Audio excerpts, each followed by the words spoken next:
I'm next. And after me, we're going to have a break for about 10 minutes. And I encourage you guys to stay. We have 2 more readers after the break who are both fantastic. So please stay. And I've never read from the middle of this book, but I wanted to try something different. The book's kind of a fantasy about what would happen if you publish a book. And the whole thing is that spin out of the mind going just bonkers and like all the crazy things you imagine that don't in the end quite work out how you think they're going to really work out. And so at this point, the narrator, the author, is having her movie made by Steven Spielberg. So here we go. Oh, and the Henrys. When I refer to Henrys, Henrys is one of the many Steven Spielberg assistants. They're just blanketly called Henrys. One of the Henrys will be running toward Buddy and me with a phone in his hand. He will yell out, "It's for you, it's New York." It will be my publisher, who's called to tell me about the new marketing campaign, how they're designing a new front cover. The original simplicity of pink and the desert will be traded for pictures of famous actors, and the header soon to be a major motion picture. When I faxed a mock-up at the studio in LA, it will make me think of French whores and Avon books. But the publisher will reassure me. They will say things like, "This is what we do for all books that go to film. It's an industry standard, a marketing given." I will be swirling fast with talk and growth charts, and my ears will be boggled with projected sales goals and future markets. The publisher will be talking about a DVD book gift set, t-shirts, and bumper stickers. I will say, "But what about pink?" I will have the feeling that I am losing sight of myself, that the intention of my little pink book has gone terribly awry. I will see flashes of a direct mail advertisement from Blockbuster. Pre-order your very own copy today. Radio stations will give away coupons for discounts on the new DVD. I will look around for the studio lot, and Mr. Spielberg will be barking orders. Cameras will be zooming, actors will be coughing, scratching, and repeating the same lines over and over. Buddy will wait till I'm off the phone, and then she will grab my arm and pinch me. She will prick me hard, and I will want to jump. My arm will turn pink. I will say, "What gives?" And she'll say, "I figured you need it. Some kind of reality check." I will repeat the words, "reality check." And Spielberg will walk over and ask if we should order some sushi. He will say, "I love unagi. You know, that's eel." Buddy will wrinkle her nose. She'll say, "Ew, seafood." And I will say, "I like spicy tuna rolls. Can we get some spicy tuna?" Spielberg will take my order and say to Buddy, "How about teriyaki chicken?"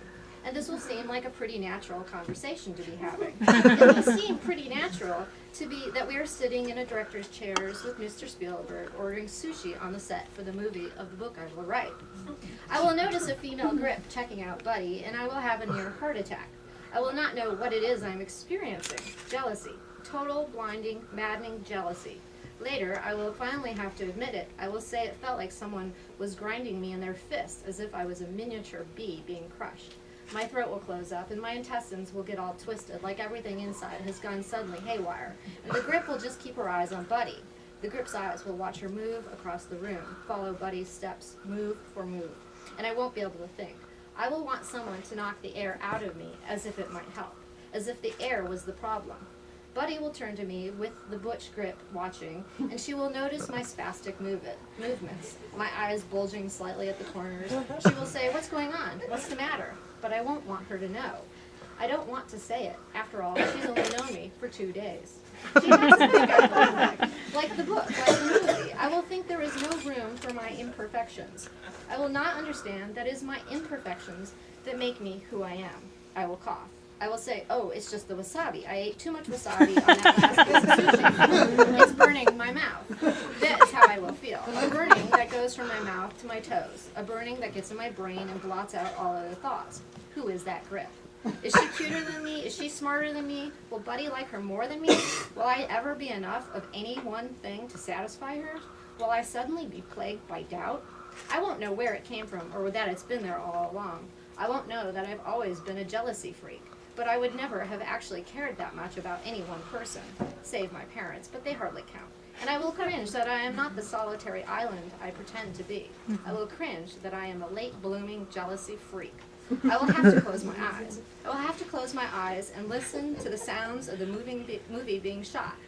The snap of machines, the whirl of film, voices and voices. I will be trying to listen for the grip's voice. With my eyes closed, I will wonder if she's secretly mouthing love things to Buddy. I will create a subplot in my mind. Buddy's not really interested in me. Buddy will leave me as soon as something better comes along. This will seem like a certainty. On our second date, I will have decided that Buddy is going to leave me. It's only a matter of when. And it will be entirely unconscious. I will go about setting up an elaborate array of loyalty tests. I will be like a perfume scientist, and Buddy is my experimental animal, my love rat. In that moment, I will determine that Buddy will leave me under the following 6 circumstances. 1, if someone better comes along. 2, if someone sexier and smarter and stronger and saner comes along. 3, if I get fat or too thin or don't wear the right clothes or have the wrong haircut.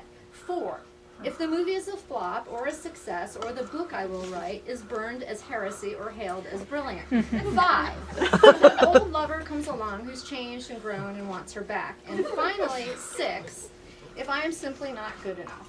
If I am too shallow or too mean or too ugly or too mentally unfit. These will be the reasons. I will just have to wait and see which it is. And I will sit there with my eyes closed in the director's chair, playing out each of the 6 endings. And I will want to cry. Buddy and Spielberg will shake me on the shoulders. They will wonder if I'm having a bad dream. They will say, wake up, are you okay?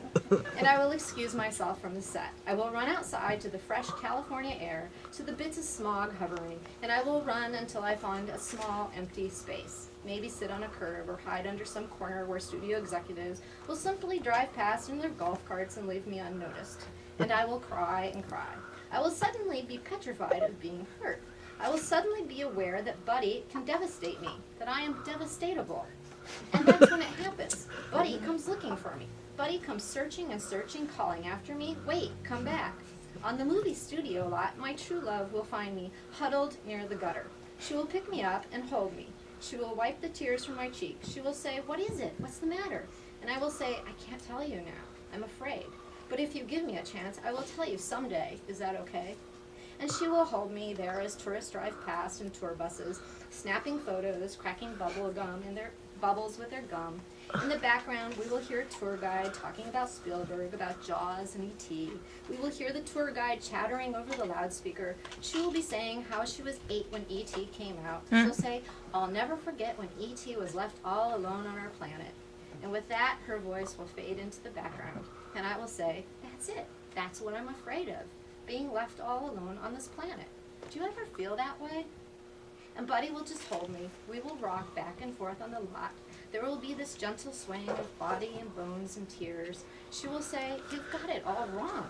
You've been alone this whole time. But I found you. You're home. And we will know that it's true. That no matter how things turn out, it's true. Thank you.